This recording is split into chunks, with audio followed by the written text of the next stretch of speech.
So our goal was to be able to take a car-like experience and turn it into a bicycle. This will go any place a bicycle can go. All bicycles can ride on many streets, all secondary roads and things like that. It's like a car, except that it's 160 pounds, so it's a car that you can actually pedal. And the nice thing about it, when you're zooming along somewhere, you can go point to point. You can go door to door. Just pull up right up to the building and park it in the bike rack up front. So do you get the seat where you want? Play tight here in the parking lot.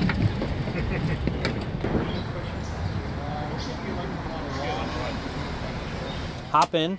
So take the big step over the boom there. Yep. So just slide the seat up. So go ahead and put your feet on the pedals and then pedal them backwards to make sure you got the right leg adjustment. So that looks pretty good. Just make sure you keep your feet on the pedals. So this is the rear brake.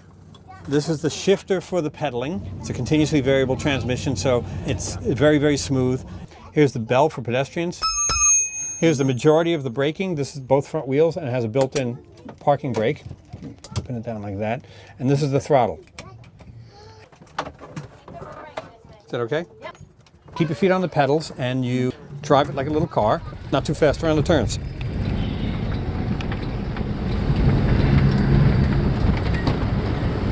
People riding bikes, that's great. But for everybody that doesn't like to ride in bad weather, or for people that are really comfortable in the car, this is something to tow them out of their car. It might be bad weather, it might be too hot, or it might be too wet and cold or frozen, and they hop in the Elf and it's not so bad. In fact, they're enjoying themselves. Nice breeze today, beautiful. I'm not here. You go.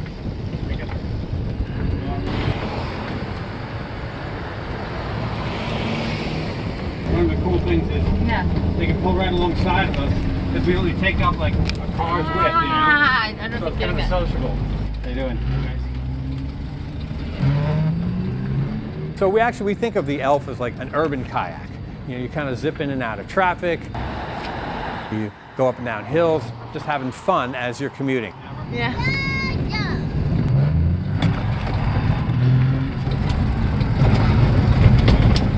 Everything like a kayak or like a light aircraft is really, really about efficiency.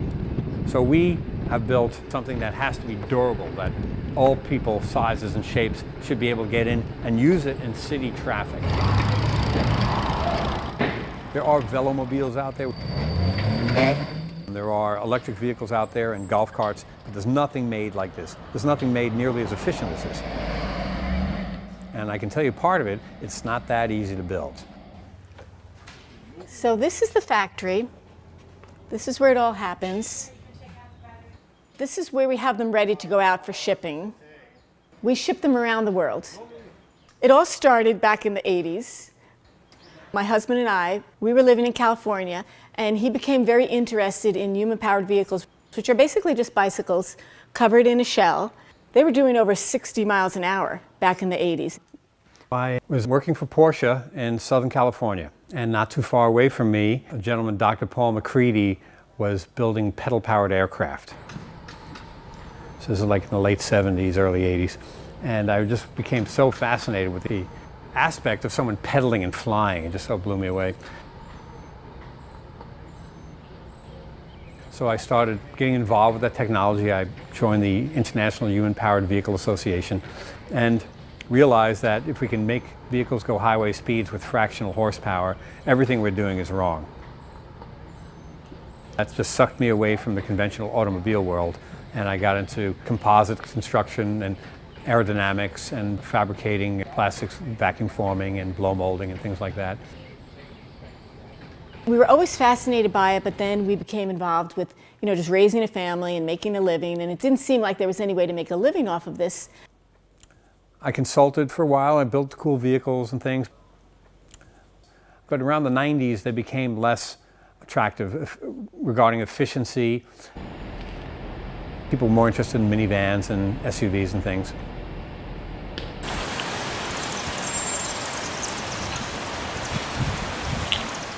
Time goes by, Then I was consulting for New York City bike sharing about 7 years ago and realized if New York City's putting in 300 miles of new bike trails, there's a market for vehicles like this.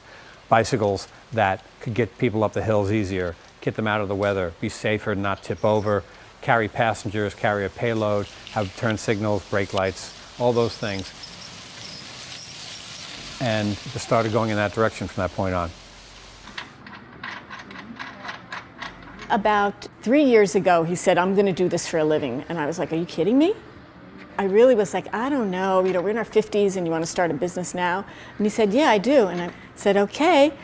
He wanted to make something like, these are great, but these are for young, athletic men, that they go really fast in them. He wanted to make something that even like a little old lady could ride, or a mom with her kids in the back with groceries. And so basically, he wanted to make something to fill the space between a car and a bike. A lot of times we're in our car and we're sitting there, we're not going that fast. So this is legally an electric bike. We start out with the bare frame. We use very, very heavy-duty bicycle components, things from not just mountain bikes, but downhill racing bikes. It's all bicycle parts, or mostly? I No. mean, So bicycle parts are for the bicycle components. This is the brain box. That's our components. That's controllers and DC to DC converters and solar converters and all those things, blinkers and stuff. That's unique to an ELF, the brain. The motors, the continuously variable transmission. All those things are rather unique for not just an ELF, but for very specific electric bikes. And then when it's done, we put the shell on it. And the shells are over there, and those are made by a kayak company. So this is the Trilon shell. This is like similar to kayak material. It's very, very thin and very, very rugged.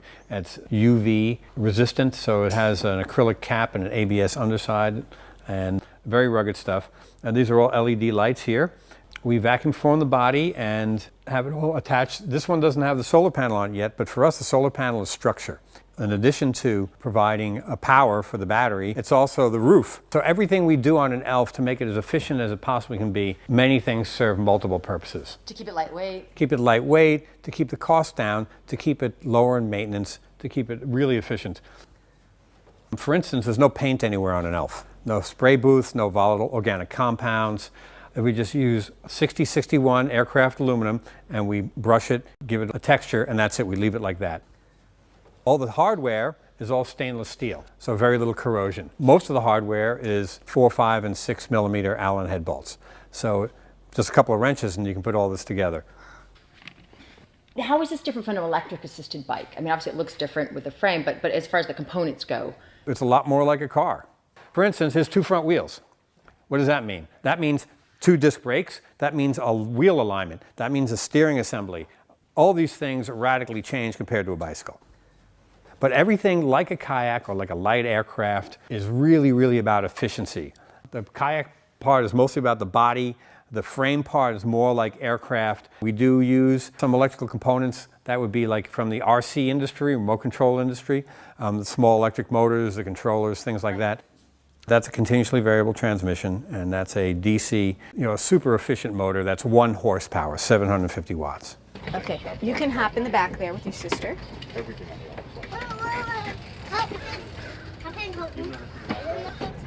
Okay, here we go. And so this is really done to be super, super efficient, and that's how we come up with the 1,800 mile per gallon equivalent. You ready? Okay, we're gonna go faster. Okay, here we go. Of course, you don't burn any regular fuel. And if you live in a very sunny place, you can do most of your traveling by way just from the solar. So this is a solar panel on top. This is a 100-watt solar panel that's attached to your battery. You can see that the batteries are stored up between the pedals. And the battery also comes out and you can plug it in to any outlet. And the solar panel, depending on where you live and how close to the sun it is, takes about 8 hours to charge.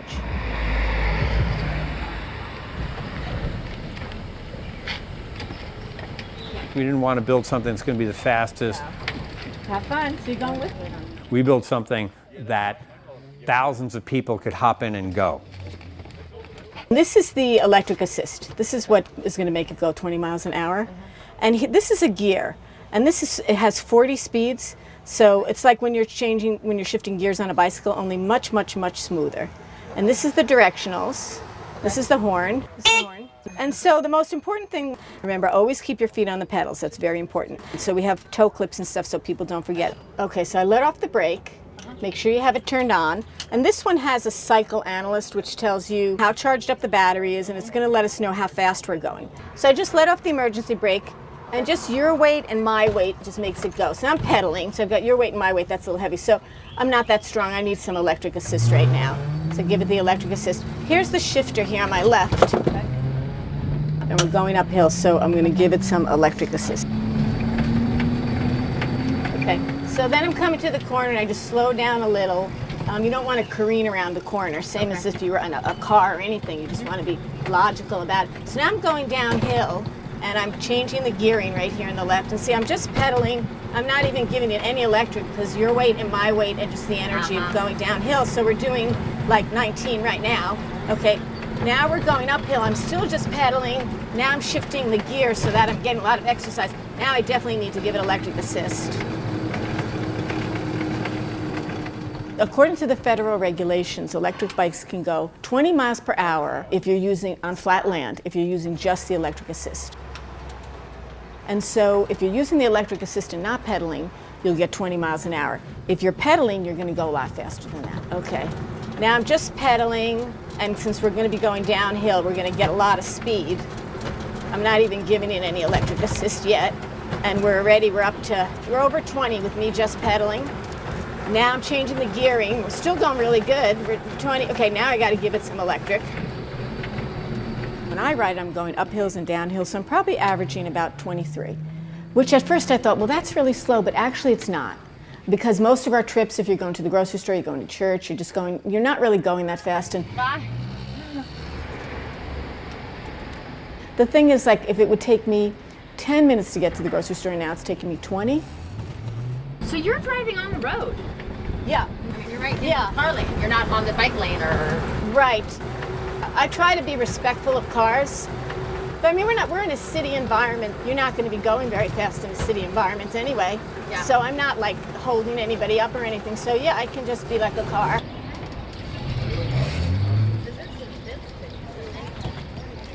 You can kind of just park it anywhere. You can just use the sidewalk. Yeah, you just use the sidewalk to park it. Yeah, or you can park by a bike rack if you want. You don't really need to. Yeah. Or you can park it in a car parking space. In a car parking space, you can fit quite a few of them if you turn them on the right angle. You can take them anywhere where you can take a bike. By law, it's a bike. It's an electric bike. So you don't take it on the highways. You can take it on the roads, on a bike path, anywhere where you can take a bike.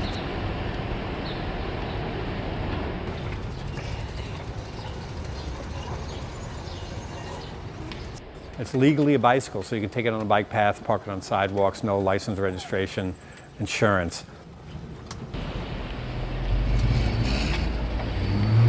People say, oh, it's so wide. Well, it's only 4 feet wide. And then bicycle trails, if they're ADA compliant, then an ELF goes down. The 4 foot is a constraint. It works that way. But also, I think the body part is not to be diminished. Because not only does it give you weather protection, which is the biggest deterrent from people using bicycles, but also it's a protector. We've had 4 elves hit by cars and the people have not been injured. So it's really a great idea to have something between you and a car or whatever you're impacting. And that's what this is. There's also crumple zones in the aluminum and the plastic. So all this aluminum comes out, it stresses the body, and so the car or anything has to impact through that before it gets to you. Of course, it's not a big deal for that to do that, but it's something else to hit before it gets to you. So you've engineered it sort of with crumple zones, with particularly thinking about that. Yes. And the distance. Look at the distance between you and, let's say, impact. There's about 16 inches before something gets to you. And we actually had a car went through a stop sign, T-boned the elf directly on the side, and then pushed it for another 30 feet. And if that was a pedestrian, if that was a cyclist, if that was a motorcyclist, they would have been run over. And the elf just kept on sliding along, until the person eventually stopped. And they were completely fine. You know, we've sold over 700 of them. And there's been maybe a total of 3 people have gotten in accidents, and they didn't get hurt at all. But there hasn't been too many problems at all because as compared to a bike, in my opinion, because people see this and respect it. They can't not notice it the way on a bike they'll say, oh, I didn't see you. It's for everybody and anybody. You don't have to be in great shape. You don't have to be young. You don't have to be an expert bicyclist. I don't ride a bike because I don't want to get wet in the rain. Right. You never know when it's going to rain, or I have my laptop. Yeah, or you'll get all sweaty, or yeah. When you show up like to work all like drenched. Right. But this you can show up to work if you use just the electric assist, you're not even going to sweat. Although I pedal and I don't really sweat anyway because you're getting the shade and you're getting the breeze coming through. Yeah. So I'm not really sweating in it. Got your pick now. Yeah. There's a pretty easy learning curve, so Yeah. like even if I'm just pedaling, as long as it's not a hill, it's not so bad. I mean, of course, if you're going downhill, it's helpful, but also like if you're just going on like flat lanes, you have so much kinetic energy. Okay. And of course, the electric assist makes it easier as well.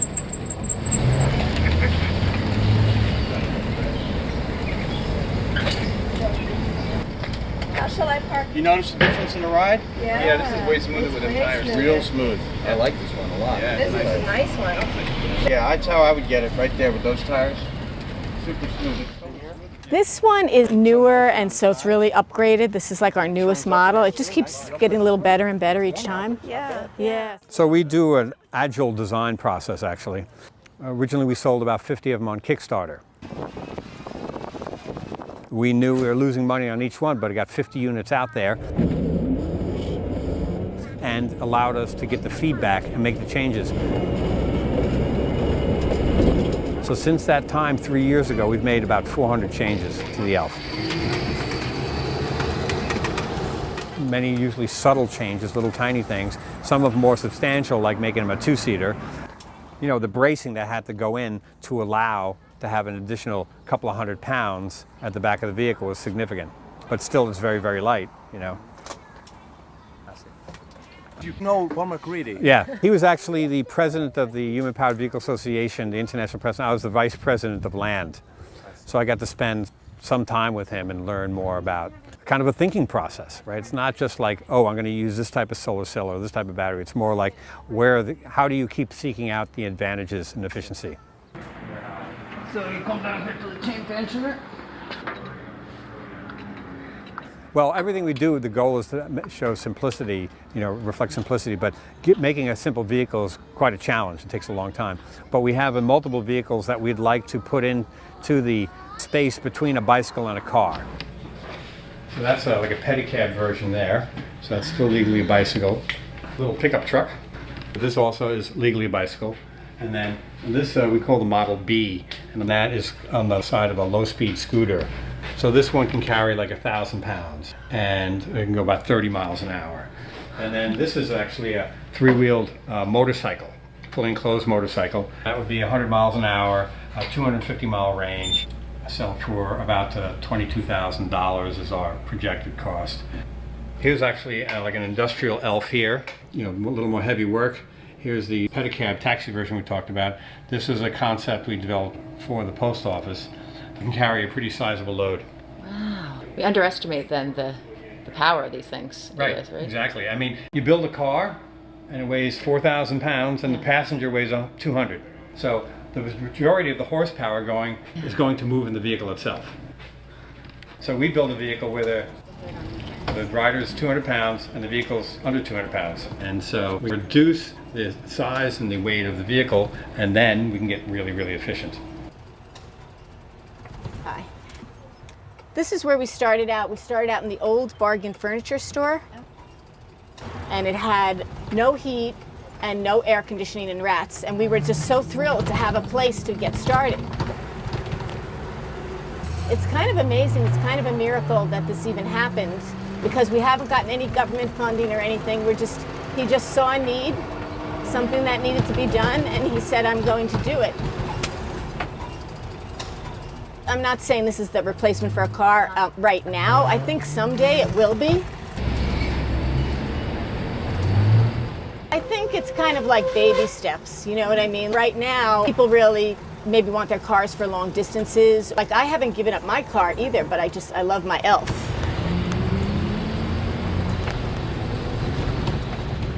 And I compare it to being like in a horse-drawn carriage, is what it feels like, even though I've never been in a horse-drawn carriage.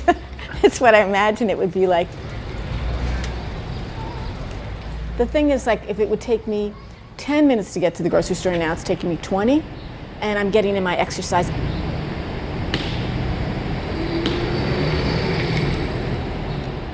I'm so much happier too, because I arrive at the grocery store and I'm in touch with my surroundings as I'm riding this, because it's almost, I compare it to like, it's almost like I'm camping or something, because I can smell, I can see. Driving around my neighborhood, I'm like, oh, I never noticed the flowers in that yard, or things that I would never notice when I'm in my car, different smells, and it's just wonderful.